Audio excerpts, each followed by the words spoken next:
je suis entrée à l'Assomption à 28 ans, mais j'avais déjà été élève depuis l'âge de 6 ans. Toute petite, je suis venue faire ma première communion à l'Assomption. Et j'avais mes deux grandes sœurs qui étaient des pensionnaires aussi. On était loin de nos parents pendant 3 mois. C'était un vrai pensionnat. Mais on était heureuses comme tout, dans un très, très, très bel endroit aussi, avec un immense jardin.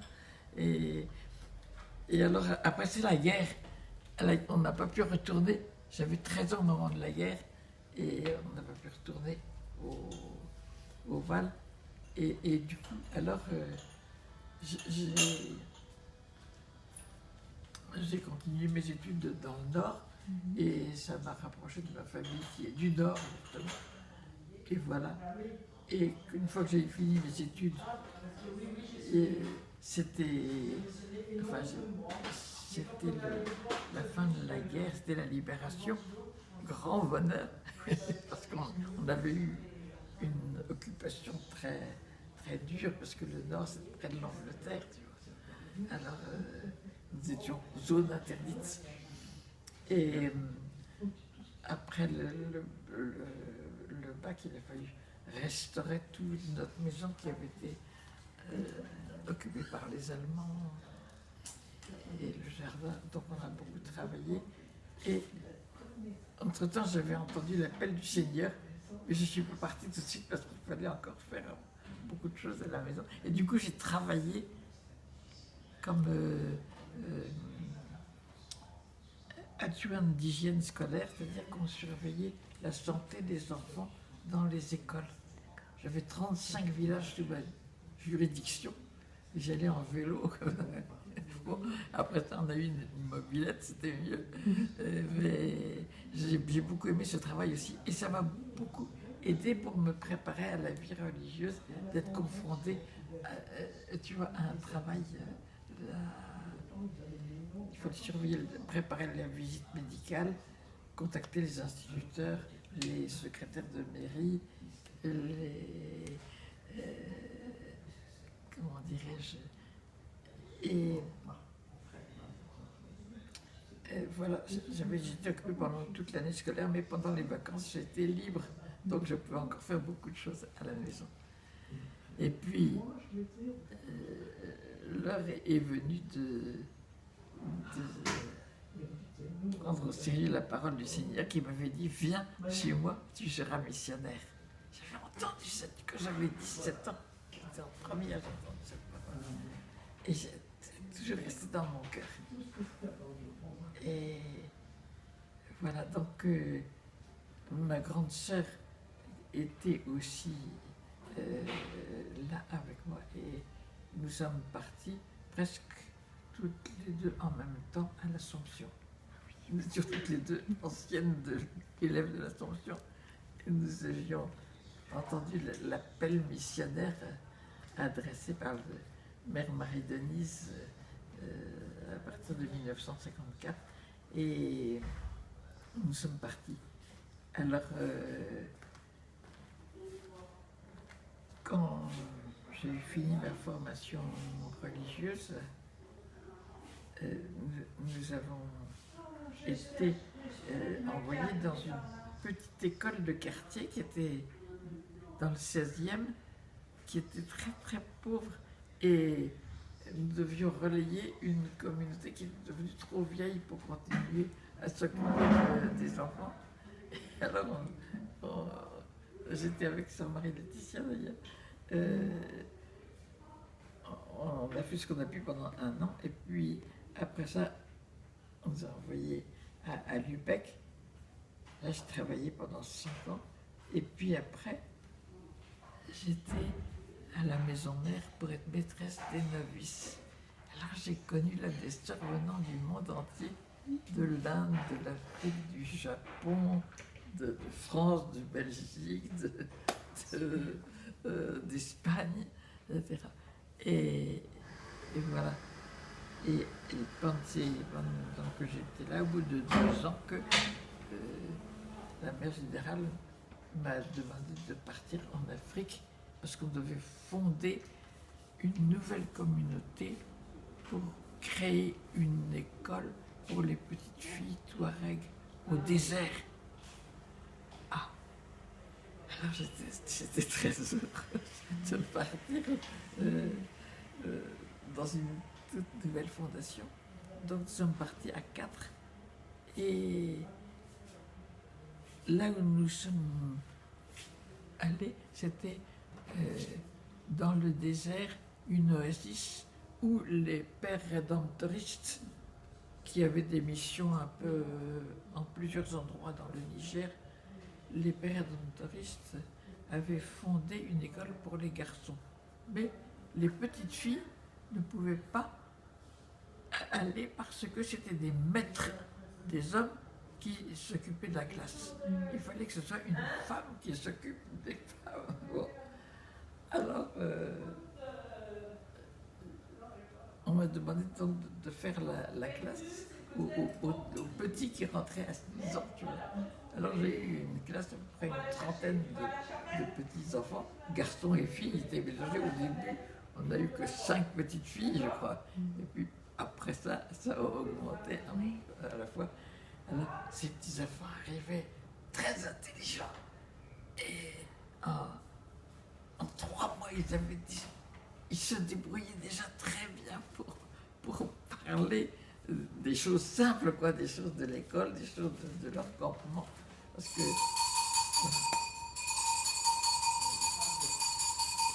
on va s'arrêter. Ma première destination, ça a été Forges, qui est devenue, on peut dire un petit peu le centre du pays, avec les liens avec le lycée, les prêtres, le diocèse, extrêmement ouvert, si bien que le responsable des jeunes disait, il n'y a qu'à l'Assomption qu'on peut parler de Dieu, de nous. Et il y a eu une extension avec un centre agricole, des relations avec le lycée, toutes les écoles, si bien qu'en 68, ça a été des jours d'amitié. Une ancienne de l'école animait les jeunes qui cherchaient comment tout améliorer. Les professeurs sont venus à Forges même pour nous rencontrer. Ça a été un nouveau point de départ. Ça n'a pas été quelque chose qui est arrêté. Et alors, il y avait le centre agricole aussi pour les jeunes qui donnait une autre formation. Il y a une vie intense sur tous les plans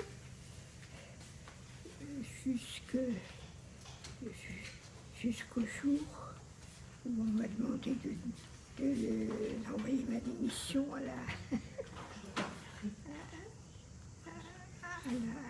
faculté. Alors, je suis allée à Lyon et là j'ai profité de la faculté de théologie, de l'institut social, de tous les instituts possibles qui m'ont donné une nouvelle formation dans les secteurs que je connaissais moins et que j'ai pu apporter dans les écoles où je suis allée ensuite, où j'ai pu collaborer avec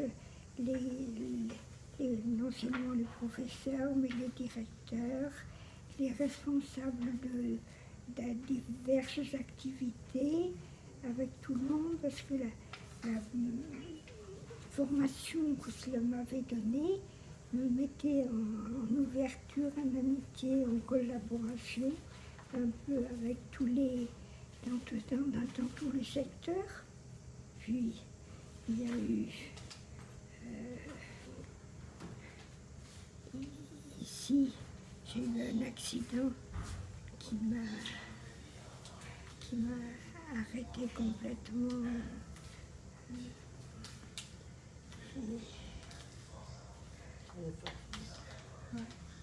Voilà, moi je suis rentrée à l'Assomption après avoir été professeur laïque de secrétariat avant. Ensuite, très vite, après ma toute première formation, je suis partie pendant 30 ans en Afrique comme missionnaire. Et ce qui m'a frappé, c'est surtout la dignité des pauvres là-bas. Ils gardent toute leur dignité de personnes humaines. Et donc c'est dans ce sens-là qu'on peut les aborder, qu'on peut les découvrir.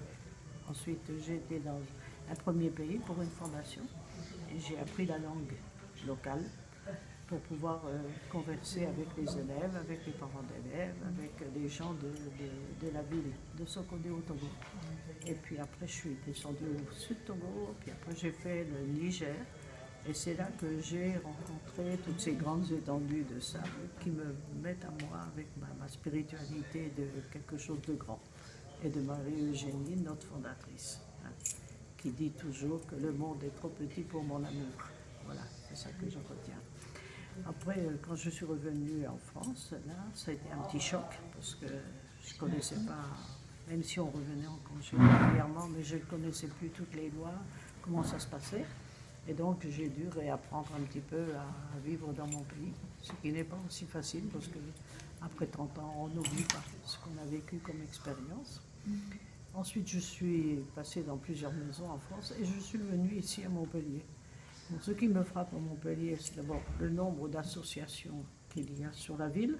Ça, je suis arrivée au moment de la journée des associations. Donc j'en ai jamais vu autant, même ailleurs. Et puis là, je m'occupe de l'alphabétisation, apprendre le français des étrangers, le FLE, et puis des demandeurs d'asile. Donc j'ai un travail, une mission à l'extérieur de la maison aussi. Hein? Donc des personnes qui viennent de tous les pays aussi et qui demandent l'asile. En France, après persécution, torture, menaces, coups, etc. Voilà. Donc ça, c'est un gros travail que j'aime beaucoup, beaucoup, beaucoup. Et puis ici, dans la maison, eh bien, je suis l'économe de la communauté. Donc ça veut dire qu'il y a pas mal de choses à faire. Et puis, je suis au service des sœurs. Voilà. Au service des sœurs, quand il y a besoin de quelque chose. Ben, vous voyez, par exemple, le courrier arrive, il faut répondre, les chèques, l'argent, tout le reste. Voilà. Et je trouve qu'ici, les sœurs sont formidables parce que des sœurs âgées comme elles sont, beaucoup plus âgées que moi, et qui arrivent quand même à avoir le moral, à être heureuses, à se sentir bien dans cette maison. Et c'est sûr qu'on a la chance d'avoir un beau parc. Donc ça, c'est extraordinaire parce qu'on peut sortir. Et voilà, c'est tout.